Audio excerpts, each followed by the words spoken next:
할렐루야. 주님의 은혜가 오늘도 여러분의 삶 가운데 가득하시기를 주의 이름으로 축원을 드립니다.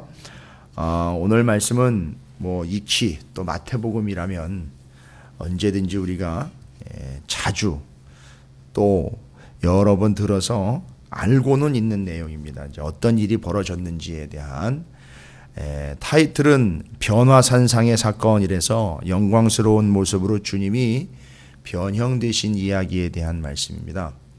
그러니까 변형되었다, 변화되셨다. 그래서 이렇게 이제 여기 산을 또 변화산이라고도 이야기를 하고, 그런데 오늘 이 귀한 변화산상에 예수 그리스도께서 이 모습이 변화되신 그런 사건은 뒤에 나와 있는 이야기처럼 그 변화된 사건 뒤에 하나님이 직접 말씀하시는 내용을 들어보면 이 변화산 사건은 예수 그리스도께서 자체적으로 이루어내신 일이 아니라 하나님이 이루어내신 일이라는 걸 알 수 있습니다. 이제 목적한 바가 있지요.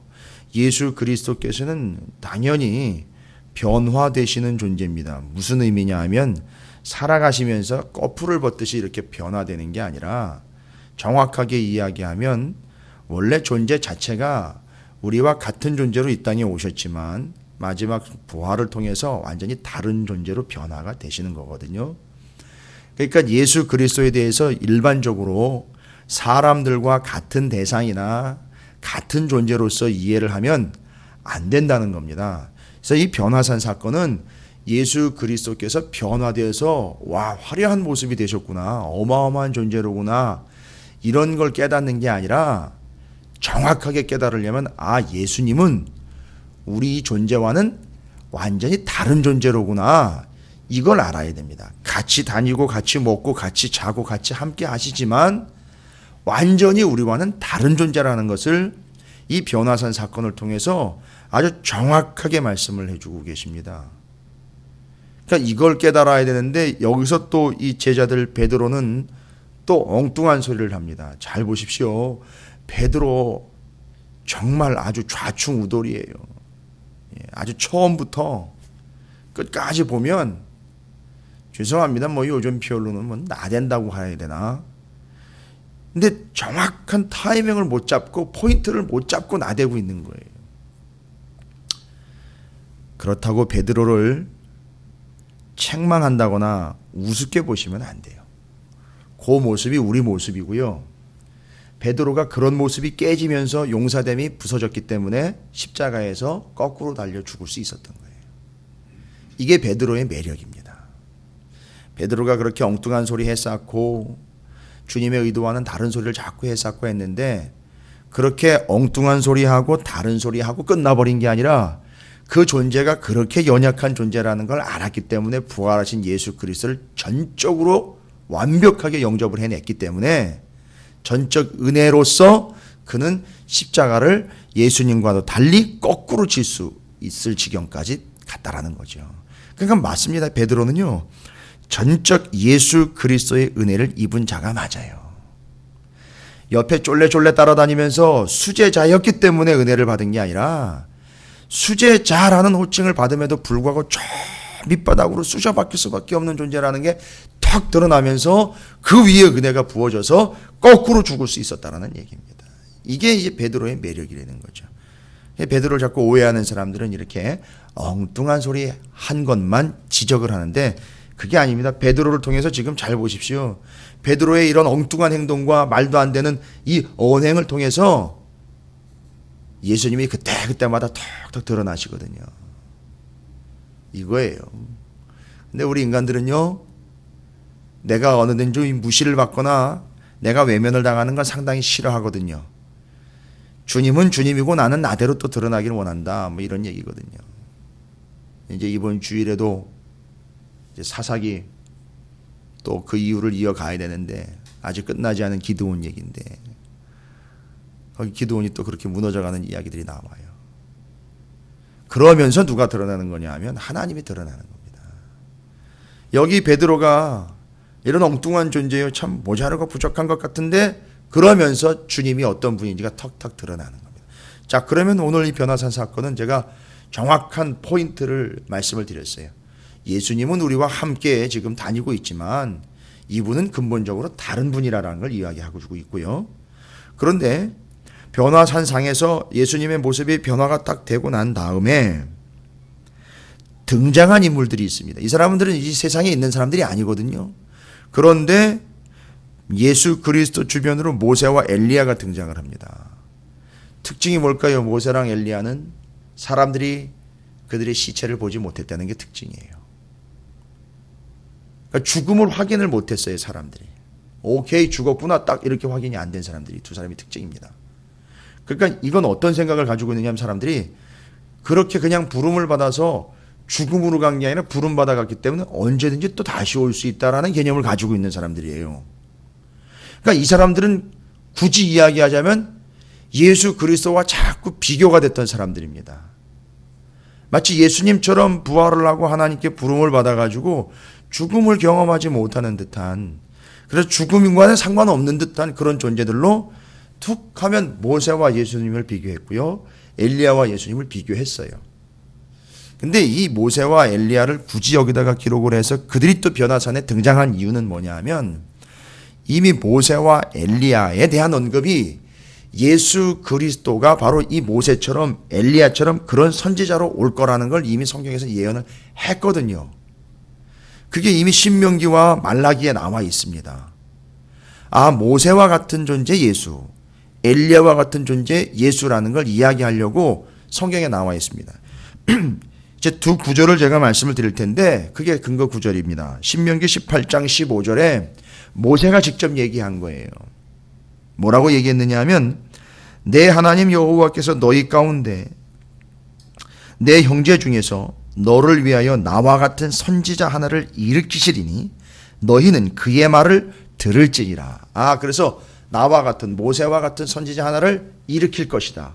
그럼 너희는 그 말을 들어야 된다라고 이야기한 게 바로 누구를 얘기한 거냐면 모세와 같은 선지자 곧 그 역할을 하는 자예요. 모세가 어떤 역할을 했죠? 이스라엘을 끌고 나와 구원을 했습니다. 홍해바다를 건너 세례를 받은 게 예수 그리스도에게 속하여 우리가 구원받는 것처럼 모세에게 속하여 구원받은 자가 되었고요. 중보자 모세가 되어서 하나님 앞에 몰살을 당할 수밖에 없는 이스라엘을 위하여 중보함으로 이들을 살려냈어요. 그리고 성경에서는 그에게 속하여 구원을 받은 마치 모세의 백성인 양 표현을 또 해주고 있어요.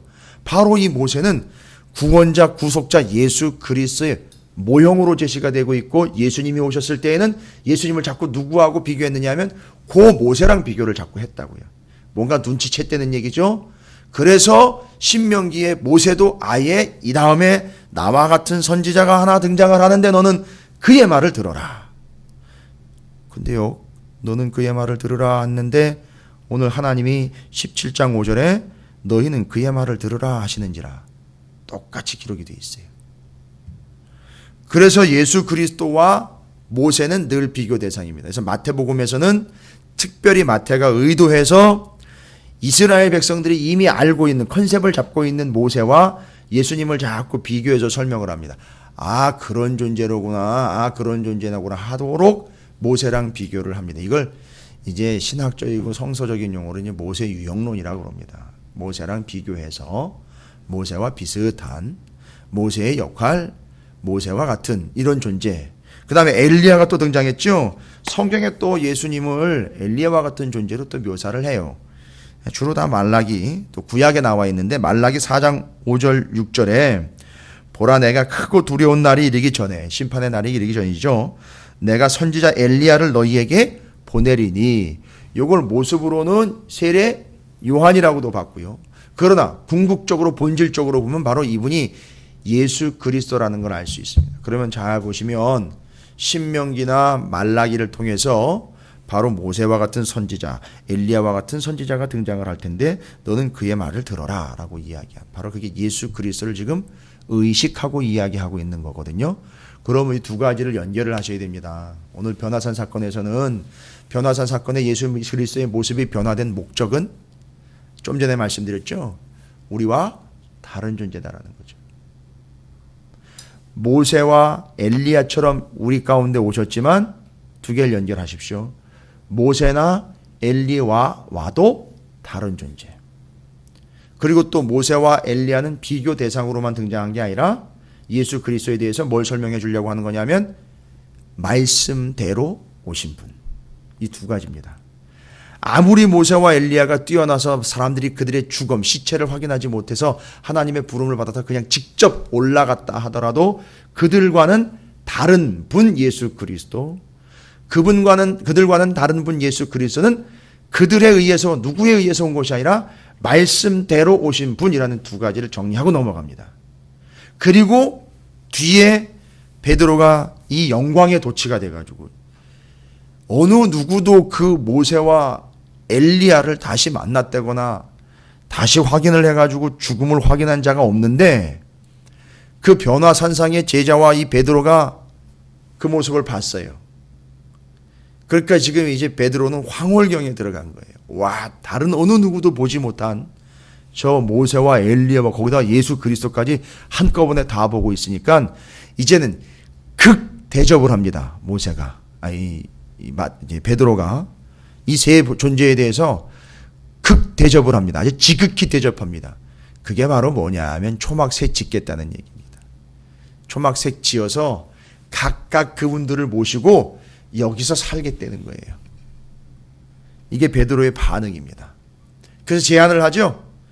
직접 주님께 제안을 합니다. 그러면 여기서 초막셋을 짓고 하나는 모세, 하나는 엘리, 하나는 주님을 위해서 제가 짓고 여기서 그 영광과 함께 그 영광을 누리면서 내려가지 말고 여기서 그냥 사시지요 라고 제안을 합니다. 베드로가 이 제안을 했던 것을 이거 나쁜 인간 이렇게 받아들이실 게 아니에요. 베드로의 수준에서는 이게 최고의 반응이에요. 그리고 이 어마어마한 존재들 앞에 지금 서 있기 때문에 소위 말하자면 이 말문이 막혀버린 상태고 이런 반응밖에는 보일 수가 없습니다.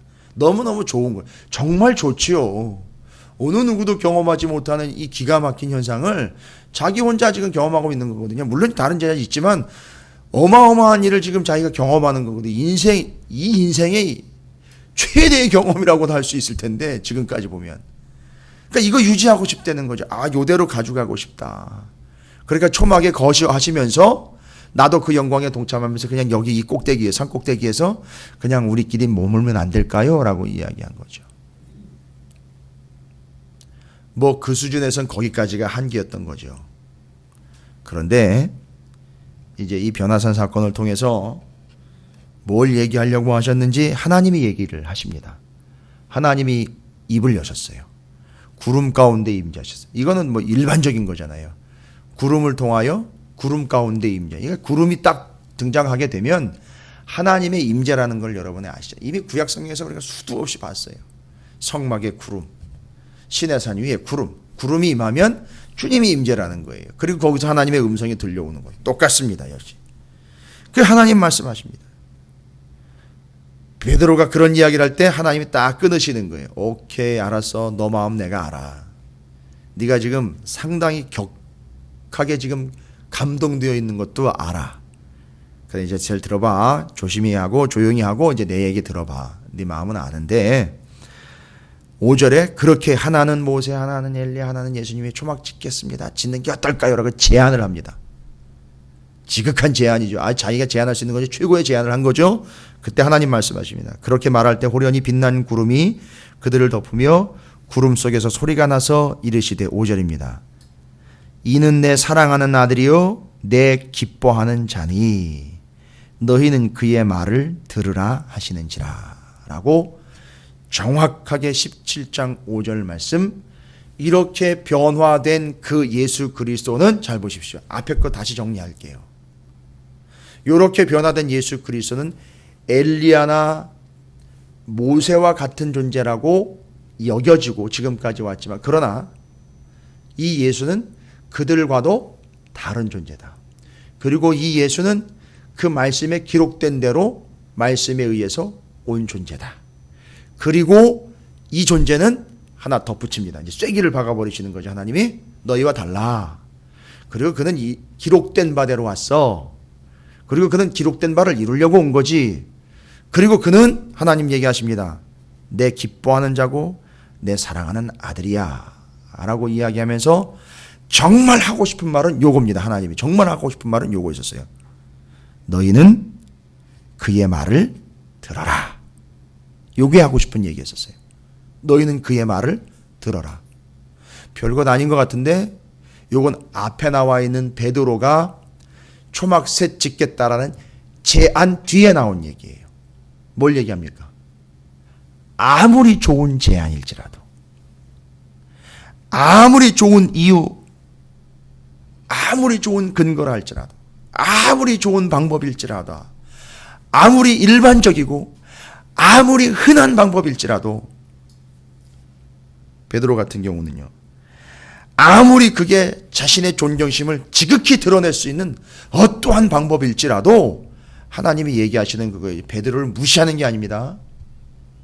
너희는 이제 너희가 제안을 할 생각하지 말고, 너희가 무슨 의견을 낼 생각하지 말고, 너희가 어떤 방법을 강구해서 그 방법을 공론화시킨다거나 어떤 지식 있고 똑똑한 자가 나서서 이건 이렇게 해야 되지 않겠느냐라고 소위 말하면 너희들의 의견을 제안한다거나 제시한다거나 세상적인 방법의 검증을 통해서 제일 확실한 방법일지라도 너희가 제안을 하는 것 말고, 너희가 의견 내놓는 거 말고 이젠 좀 들어라.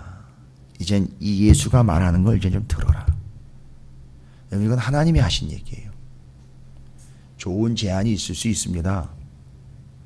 그렇죠. 교회 안에도 여러 부류의 사람들과 여러 사람들이 있기 때문에 뭐 대형 교회 같은 경우는 더 하겠죠. 많은 사람들이 있으니까 베드로처럼요. 정말 베드로 사심이 없었거든요. 굳이 얘기하자면 이 영광에 너무 도취가 돼가지고 그냥 거기 빠져서 다음을 생각 못해서 그냥 여기 머물러 버리겠습니다라고 이야기한 거죠. 주님은 거기서 내려와서 이분이 이제 그 말씀을 이루러 가셔야 되는데 그걸 어쨌든지 좀 제안한 거죠. 제안을 했는데, 본인은 제안을 했는데 예수님의 사역에는 제안을 한 것밖에 안 된다는 거죠. 그러니까 하나님이 거기서 딱 제동을 거시는 겁니다. 네가 아무리 좋은 의견을 가지고 있고 그게 맞는 이야기인 것 같고 아무리 현명한 것 같고 세상 사람들도 그렇게 한다고 하지만 이제 너는 네 지식이나 내 생각과 내 경험 가지고 이렇게 이런 식으로 저런 식으로 제안을 하지 말고 이제는 내 사랑하는 아들이고 내 기뻐하는 자인 예수의 말을 이제는 좀 들어라. 그래서 너가 제안하는 자가 아니라 듣는 자가 되어라 라고 이야기하셔요. 이건 상당히 중요한 얘기입니다. 그래서 변화산 사건을 경험을 하고 내려와서 완벽하게 하나님은 예수 그리스도의 존재를 증명해 주셨고, 그러니까 이제 모든 인류는요 어떻게 해야 되죠? 예수 그리스도의 말씀을 들어야 되는 거죠. 이거는 이렇고 저거는 저렇고 이건 이렇게 해야 되고 저건 저렇게 해야 되고 제안을 한다거나 의견을 내는 개념이 아니라 생명이시고 구원이시고 능력이시며 소망이시며 진리이시고 말씀이신 예수 그리스도의 얘기를 들으라고 지금 얘기하시는 거예요. 하나님이. 상당히 톤이 예수 그리스도 때문에 부드러운 듯 들리는데 베드로와 같이 계속해서 자기 의견과 자기 제안을 내는 사람들 앞에서는 하나님이 이렇게 얘기하는 거죠. 시끄러우니까 이제 입 좀 다물고 예수 그리스도 곧 기록된 바대로 온 예수 그리스도의 말을 좀 이제는 들어먹어라 좀. 네가 이야기하고 제안하는 거 수도 없이 받고 말하는 거 수도 없이 안 그렇겠습니까? 평생 베드로 이날이 때까지 얼마나 많은 말들을 떠들었겠습니까? 떠들었다라는 표현이 좀 그렇지만 얼마나 많은 얘기들을 내뱉었겠어요. 근데 이제는 이제 그만하고 말하는 거 그만하고 이제는 좀 들어라. 근데 그렇더라고요. 듣지 않는 사람들은 계속 말이 많더라고요. 어쨌든 하나님 말씀을 듣지 않는 이들은 자기 말이 많게 되어 있어요.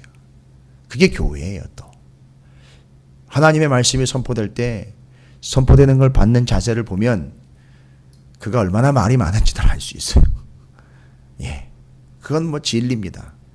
그러나 하나님은 분명히 이제는 죄송합니다. 표현상 이해하시기 쉽게 이제 좀 그만 떠들고 이제 들어라.